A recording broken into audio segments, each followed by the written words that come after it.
Yes, you can see how what we meet today, today. You can see it's how you Opanam Road. Yeah, opposite Flower Gate. Yeah, Opanam Road. We hear in the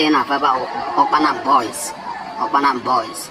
Because of yesterday, Hausa cause riot here yesterday been 18th. Yesterday been Monday 18th. Hausa cause riot here yesterday for this Opanam Road.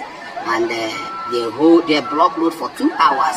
And when they left, police people came and began to shoot a harassing gun, straight bullets carelessly, and killed the building material chairman yesterday.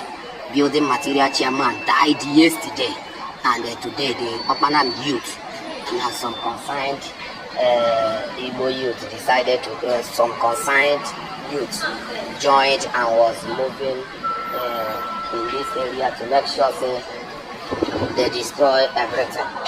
So that is they are just protesting. They are protesting. You can see it. So the Opanam youth need to come out because but the police people just come out and was guiding them.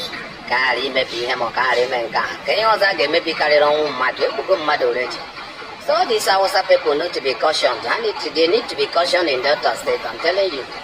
They need seriously cautioned. Everywhere is blood, you can see. They just abandoned, they just pursuing us that we should not snap. But this was pointing guns on people with a camera. Say don't snap. That is why we clamp on the roof to make sure we cover what is happening. You see everywhere is since 9 o'clock this morning, everywhere was blocked. You can see the road. This is Opanam Road. This is Opanam Road.